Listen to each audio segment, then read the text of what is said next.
वालेकुम class. I hope आप सभी लोग ठीक होंगे और ऑनलाइन लेक्चर्स को सीरियसली देख रहे होंगे। अभी आज के लिए जो है वो स्टार्ट करेंगे हम लोग अपना लेक्चर नंबर 7, जिसमें हम लोगों ने स्टार्ट करना है बेटा वेव फंक्शन। अब वेव फंक्शन क्या होता है, इसको स्टार्ट करेंगे सबसे पहले कि वेव फंक्शन एक्चुअली है क्या है। इसमें इसकी डेफिनेशन आएगी, रिप्रेजेंटेशन वगैरह आएगी, जिसमें इसके फिजिकल मीनिंग्स को डिस्कस किया जाएगा। एंड लास्ट पे आप लोग देखेंगे नॉर्मलाइजेशन क्या होती है किसी भी वेव फंक्शन की। और एट द एंड आप देखोगे कि आपके पास एक वेव फंक्शन जो है वो किस तरह से नॉर्मली दिख सकता है या वो किस तरह से है, और जो प्रोडक्ट है या कोई भी जो चीज़ है उस पर किस तरह से अप्लाई करनी है। सबसे पहले हम स्टार्ट करते हैं इस चीज़ से कि हमने अक्सर देखा कि हमारे पास जो नॉर्मली एक रस्सी को जब बांधा जाता है किसी एक फिक्स स्टैंड के साथ एंड हम उसमें वेव्स प्रोड्यूस करते हैं, तो उन वेव्स को हम इस इक्वेशन से रिप्रेजेंट करते हैं। इस इक्वेशन में आपके पास ये जो y है दैट इज़ बेसिकली, इसको हम डिस्प्लेसमेंट, ये जो बेसिकली इक्वेशन है ये डिस्प्लेसमेंट ऑफ द वेव को जाहिर कर रही है। y नॉट इधर इसका एम्पलीट्यूड है बेटा, ये आपके पास एम्पलीट्यूड है। ठीक, उसके बाद ओमेगा जो है दैट इज एंगुलर फ्रीक्वेंसी। ठीक, ये आपके पास क्या है, एंगुलर फ्रीक्वेंसी है। और फाई जो है वो आपका फेज एंगल है। ठीक, अभी आपके पास ये जो बेसिकली इक्वेशन है बेटा, ये आपके पास किसी भी वेव जो कि स्ट्रिंग के अंदर मौजूद मतलब क्रिएट की जाती है, जनरेट की जाती है, उसकी डिस्प्लेसमेंट को जाहिर करने के लिए हम लोग जो यूज़ करते हैं वो ये वाली इक्वेशन यूज़ करते हैं। इसी तरह से हमने एक और जगह पढ़ा कि हमारे पास जो साउंड वेव है उसको रिप्रेजेंट करने के लिए हम प्रेशर वेरिएशंस वाली इक्वेशन को यूज़ करते हैं। प्रेशर वेरिएशंस डेल्टा पी, यहाँ पे बेसिकली प्रेशर वेरिएशंस को बेटा बता रहा है। ये आपके पास क्या है, प्रेशर वेरिएशंस को बता रहा है। ओमेगा अगेन वही चीज़, एंगुलर फ्रीक्वेंसी है, टी टाइम है, और फाई जो है वो यहाँ पे एंगल है। ये आपको किसकी, कौन सी वेव्स के बारे में बता रहा है, ये आपको बता रहा है बेटा साउंड वेव के बारे में। इसी तरह आपके पास जो थर्ड इसमें चीज़ हमने मेंशन की है वो ये है कि आपके पास जो एक इलेक्ट्रोमैग्नेटिक वेव है, नॉर्मली आप सबको ये अंदाज़ा है, हम very start of the lecture से जो बात करते आ रहे हैं, दैट इज़ लाइट। कि लाइट जो है वो basically it consist of electric it basically consist of electric and magnetic field, जो कि एक दूसरे के जो है वो साथ ऑसिलेट करती हैं परपेंडिकुलरली। आप लोगों ने ये सीखा कि ये दोनों बेसिकली जो लाइट है वो इलेक्ट्रोमैग्नेटिक वेव है और वो ऑसिलेट करती है उसमें जो बेसिकली जो लाइट है that consist of electric and magnetic fields, जो कि ऑसिलेट कर रही है परपेंडिकुलर टू ईच अदर। उसमें जो इलेक्ट्रिक फील्ड का कंपोनेंट है उसको हम यू रिप्रेजेंट करते हैं, is equal to E naught sine omega plus phi. और इसी तरह जो मैग्नेटिक फील्ड का कंपोनेंट है उसको हम रिप्रेजेंट करते हैं B is equal to B not sine omega T plus phi. अब यहाँ पे E not amplitude of electric field को बता रहा है और बी नॉट जो है एम्पलीट्यूड ऑफ मैग्नेटिक फील्ड को बता रहा है। अब ये सारी चीज़ें डिस्कस करने का मकसद ये है बेटा कि हम वेव फंक्शन की तरफ आएँ। जिस तरह से ये डिफरेंट इक्वेशंस हैं, ये आपके पास डिस्प्लेसमेंट को शो कर रही है, ये इक्वेशन आपके पास प्रेशर वेरिएशंस को शो कर रही है, इलेक्ट्रिक फील्ड वेरिएशंस को और ये मैग्नेटिक फील्ड वेरिएशंस को शो कर रही है। इसी तरह से आपके पास जो वेव फंक्शन है बेटा उसको हमने डिस्कस करना है कि what is it, wave function है क्या। तो वेव फंक्शन जो है वो आपके पास, जब जैसा कि आप सबने देखा लास्ट लेक्चर्स में जहाँ पे हमने डी ब्रॉगलीज हाइपोथेसिस देखा, जहाँ पे हमने बेटा देखा कि जो पार्टिकल्स हैं उनके साथ, हर पार्टिकल जो कि मूविंग है उसके साथ एक वेव एसोसिएटेड है। ठीक, आप सबने देखा कि ऐसे जो भी पार्टिकल सपोज मूव कर रहे हैं उनके साथ एक वेव एसोसिएटेड है। अब ऐसे कोई भी पार्टिकल्स जो बिहेव करते हैं मूवमेंट के दौरान वेव की तरह से, उनके मोशन को रिप्रेजेंट करने के लिए जो हम फंक्शन लिखते हैं उसको बेटा वेव फंक्शन कहते हैं। उसको क्या कहते हैं, वेव फंक्शन। यानी सिंपली एक ऐसा आपके पास ये फंक्शन है जो कि पार्टिकल की मोशन को जाहिर करता है। लेकिन कौन सा पार्टिकल, ऐसा पार्टिकल जो कि वेव की तरह बिहेव कर रहा है। ठीक, जिस तरह से इलेक्ट्रॉन है, इलेक्ट्रॉन अगर मूव करता है तो हम ये कहते हैं according to de Broglie's hypothesis, अगर उसकी कुछ वेलोसिटी है तो दैट मीन्स कि उसकी कुछ वेवलेंथ है according to the equation lambda is equal to H over M V. अगर इक्वेशन ये ज़ाहिर कर रही, इसका मतलब है कि इलेक्ट्रॉन से रिलेटेड है, एक जुड़ी हुई है एक वेव। अब उस वेव को हम किसी फंक्शन के मतलब हेल्प से रिप्रेजेंट करें उसका मोशन, तो वो फंक्शन क्या कहलाएगा बेटा? वो फंक्शन कहलाएगा आपके पास वेव फंक्शन। तो हम इसको यूं कोट करते हैं, the function use to represent the particle motion behaving as a wave is represented by wave function. ठीक, यानी वेव फंक्शन बेसिकली किसी भी ऐसे पार्टिकल के मोशन को रिप्रेजेंट करता है जो कि आपके पास वेव की तरह बिहेव कर रहा हो। ये बेटा अभी हम लोगों ने डेफिनेशन सीखी या बेसिक चीज़ ये सीखी कि जो आपका वेव फंक्शन है वो है क्या। अभी हम ये सीखने वाले हैं कि वेव फंक्शन को डिनोट किस तरह से किया जाता है। याद रखेंगे जो आपके पास वेव फंक्शंस हैं वो कुछ इस तरह से रिप्रेजेंट किए जाते हैं, कुछ इस तरह से सिंबलाइज किए जाते हैं। और ये जो आगे ब्रैकेट में लिखा हुआ है इसका मतलब है it is a function of space and time. ठीक, एक्स वाई जी बेसिकली आपको ये बता रहे हैं कि ये 3 डायमेंशंस में है, क्लियरली स्पेस की बात कर रहा है।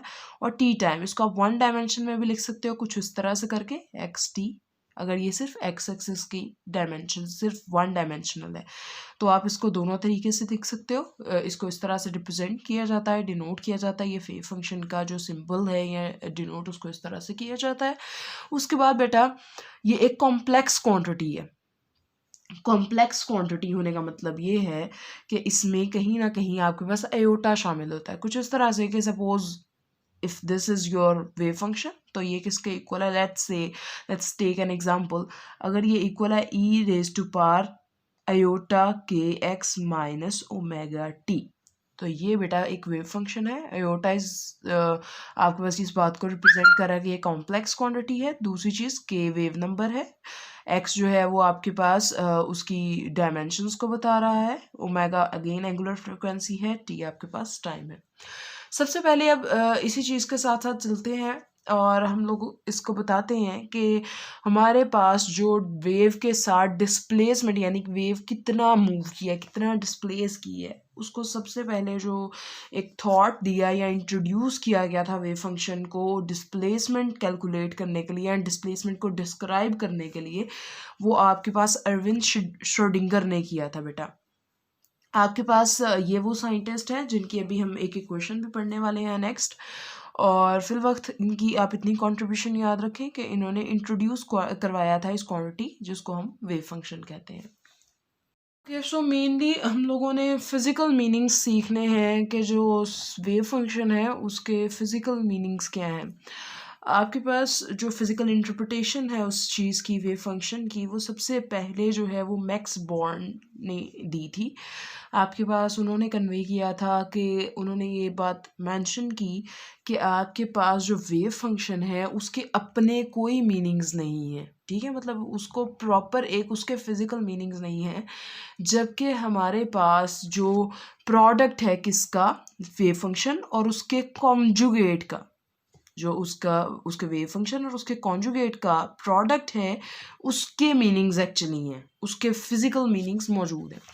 बेटा अब इससे पहले कि आप complex conjugate of the wave function को थोड़ा कंफ्यूज करो, इसको यूँ लिख लीजिएगा कि जो वेव फंक्शन का कॉन्जुगेट होता है इसको सिंपली इसी तरह से है जिस तरह से आपने मैथमेटिक्स में सीखा हुआ है किसी भी कॉम्प्लेक्स नंबर का कॉन्जुगेट लेना। किस तरह से लिया जाता है कि आपके पास लेट्स से ये आपका वेव फंक्शन था, तो आप सिंपली कॉम्प्लेक्स कॉन्जुगेट में क्या करते हो? अयोटा को माइनस अयोटा से रिप्लेस कर देते हो, तो आप कहते हो ये इसका कॉम्प्लेक्स, ये इस वेव फंक्शन का कॉम्प्लेक्स कॉन्जुगेट है। ठीक है, तो आपके पास मैक्स बॉर्न ने क्या कहा? उन्होंने ये मेंशन किया बेटा कि आपके पास जो फिज़िकल मीनिंग्स हैं एक्चुअली वो इस अकेले के नहीं बन सकते कुछ भी। बेसिक जो फिज़िकल मीनिंग्स हैं वो किसके हैं? वेव फंक्शन और उसके कॉम्प्लेक्स कॉन्जुगेट के प्रोडक्ट के हैं। तो इसको आगे देखते हैं कि किस तरह से है। ओके सो जिस तरह से हम पीछे डिस्कस करते आ रहे थे कि उसके फिज़िकल मीनिंग्स जो हैं वो मैक्स बॉर्न ने दिए हैं और बॉर्न ने उसको पोस्टुलेट या उसको कोट इस तरह से किया कि उसके फिज़िकल मीनिंग्स क्या हैं। उसने कहा the product of wave function and its complex conjugate into dv gives the probability that particle in the question will be found within between positions r plus d r. यानी basically ये जो statement है ये आपको क्या बता रही है, ये आपको बता रही है कि जो आपका वेव फंक्शन है और उसका जो कॉम्प्लेक्स कॉन्जुगेट है बेटा, इन दोनों चीज़ों का प्रोडक्ट जो है वो आपको प्रोबेबिलिटी बताता है किस चीज़ की, कि पार्टिकल इस वक्त या इस पोजीशन इस टाइम पे कहाँ पे मौजूद है। लेट्स से कोई भी एक पार्टिकल है जो कि पॉइंट पोजीशन एक्स वाई जी पर मौजूद है और इसका जो वॉल्यूम है वो डी वी है।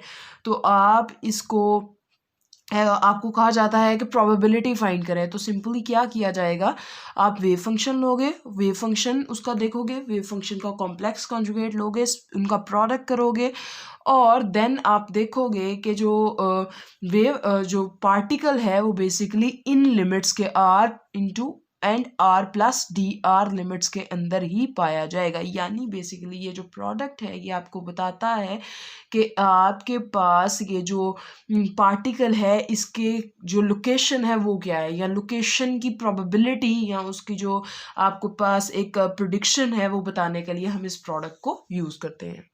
अब हम इसी चीज़ को आगे लेके चलते हैं बेटा, प्रोबेबिलिटी डेंसिटी को देखेंगे कि वो क्या चीज़ है।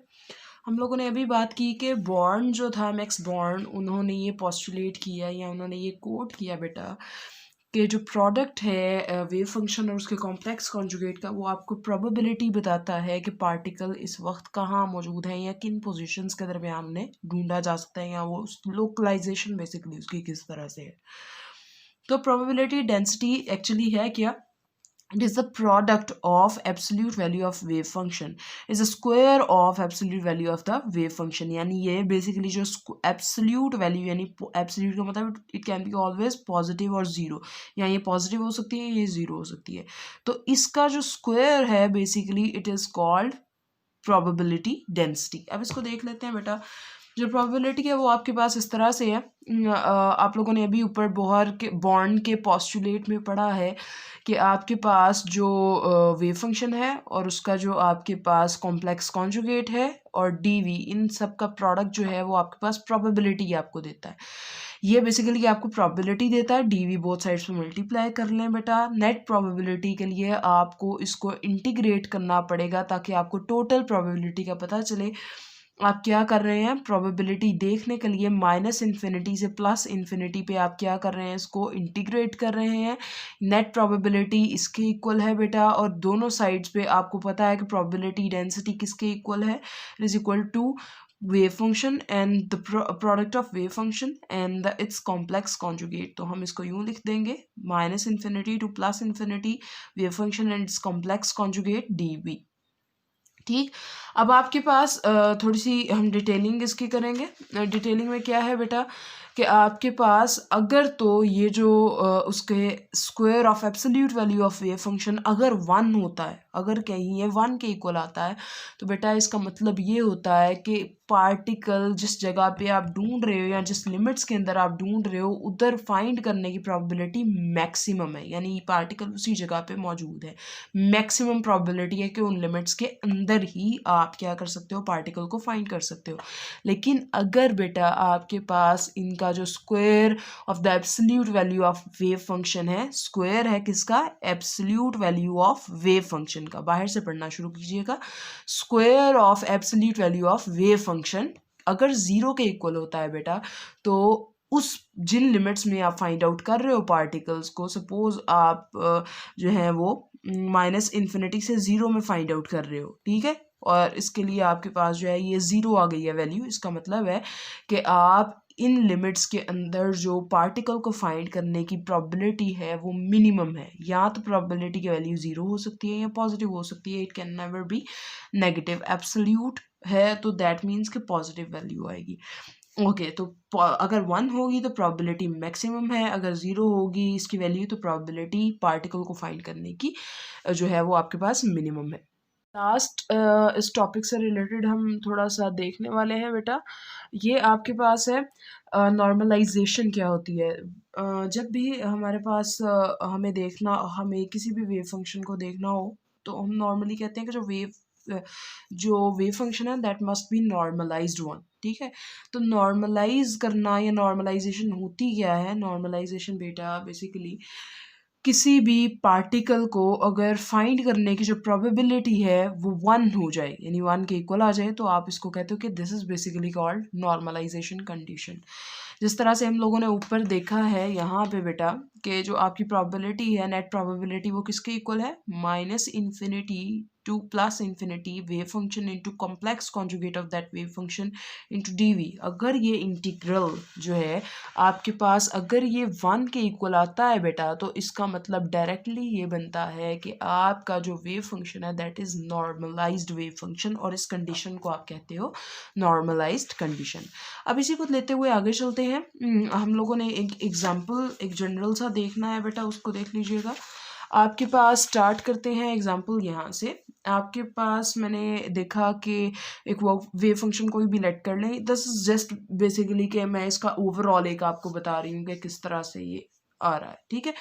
तो आपके पास क्या है, सिंपली मैंने एक वेव फंक्शन लिया, वन डायमेंशनल दिया है, जो सिर्फ एक ही डायमेंशन में है, टाइम स्पेस टाइम हो गया इज इक्वल टू, ये इसका कांस्टेंट है बेटा, और ये आपके पास exponential raise to power iota into के एक्स माइनस ओमेगा टी। ये हम लोगों ने लिया है बेटा इसका वेव फंक्शन। अब हम क्या करने वाले हैं, प्रोबेबिलिटी फाइंड आउट करने के लिए हम क्या करेंगे, वेव फंक्शन और उसके कॉम्प्लेक्स कॉन्जुगेट को मल्टीप्लाई कर देंगे। आपके पास वेव फंक्शन ये रहा, आप इसका कॉम्प्लेक्स कॉन्जुगेट लेना मैं पीछे ही इसी वीडियोस में बता चुकी हूँ कि किस तरह से करना है बेटा। तो कॉम्प्लेक्स कॉन्जुगेट आप लोगों ने ले लेना है, लेके दोनों को अगर आप मल्टीप्लाई करो, अगर इन दोनों को मल्टीप्लाई करो, बेसिस सेम है, पावर्स एड अप हो जाएंगी, दोनों के साइन डिफरेंट है, बाकी सारा कुछ सेम है, कैंसिल आउट होके exponential raise to power 0 will be equal to 1, और ये दोनों का स्क्वायर बन जाएगा। तो प्रोबेबिलिटी डेंसिटी आपके पास जो है वो इस एम्पलीट्यूड के स्क्वायर के बराबर आ जाएगी। आपके पास ये जो है किसी भी फ्री पार्टिकल के लिए याद रखेंगे जो प्रोबेबिलिटी है वो बेसिकली कांस्टेंट होती है, ठीक। अब इस चीज़ को हम एक बार देख लेते हैं। या एक और चीज़, अगर एक फ्री पार्टिकल है बेटा तो उसके ऊपर कोई भी फोर्स एक्ट नहीं कर रही, अगर कोई फोर्स एक्ट नहीं कर रही that means there is no acceleration, कोई भी नहीं है, और हम कह सकते हैं कि अगर फोर्स एक्ट नहीं कर रही तो दैट मीन्स कि उसका मोमेंटम जो है अलॉन्ग एक्स एक्सिस वो क्या है, ज़ीरो है, ठीक। अब इसी तरह से हम देखते हैं अगर कि एक्सेलरेशन बेटा दो केसेस में ज़ीरो हो सकती है, ये आप लोगों को पता होना चाहिए कि अगर वेलोसिटी ज़ीरो है, या दूसरी चीज़ कि अगर वेलोसिटी क्या रह रही है, सेम रह रही है, सेम अमाउंट में। तो अगर ये ऑलमोस्ट इक्वल टू ज़ीरो है तो आप सबको ये पता है कि पार्टिकल जो फाइंड करने की प्रोबेबिलिटी है, पोजीशन, वो उन्होंने कहा है कि माइनस इन्फिनिटी से प्लस इन्फिनिटी तक है। अगर ये प्रोबेबिलिटी डेंसिटी है तो हर जगह जो प्रोबेबिलिटी है फ्री पार्टिकल को फाइंड आउट करने की, माइनस इन्फिनिटी से लेके प्लस इन्फिनिटी तक सेम रही है। देखिए प्रोबेबिलिटी डेंसिटी के ग्राफ में कोई भी चेंज नहीं आ रहा है।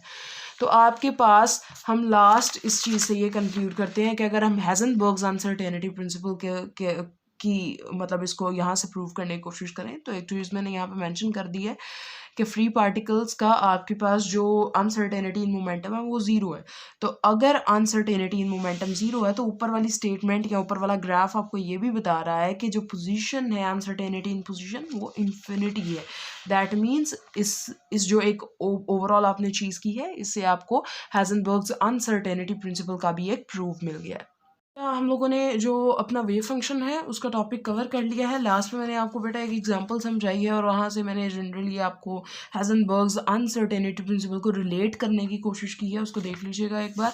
और ये आप लोगों की जो टॉपिक है उससे रिलेटेड कुछ इन्फॉर्मेशन मैंने लिख के आप लोगों को समझा दिया है उसको। इसको अगर कोई भी प्रॉब्लम होती है तो आप अपने ग्रुप में डिस्कस कर लीजिएगा, उसको बता दीजिएगा, मेंशन कीजिएगा। और नोट्स वाली चीज़ बेटा सेम रहती है, नोट्स वाली चीज़ में कोई चेंजेस नहीं है। अटेंडेंस उन्हीं की मार्क होगी जो नेक्स्ट लेक्चर से पहले पहले नोट सबमिट कराएंगे। और उसके अलावा आपके पास आई होप आप सभी लोग इस चीज़ को सीरियस लेके पढ़ेंगे। आज चूँकि क्विज़ हुआ है तो मैं उसको मिनिमाइज़ कर देती हूँ थोड़ा काम को। अभी के लिए इतना ही। आई होप कि नेक्स्ट लेक्चर में हम लोग एक नए टॉपिक के साथ इंशाल्लाह मिलेंगे। और अभी के लिए साइनिंग ऑफ। अल्लाह हाफ़िज़, टेक केयर।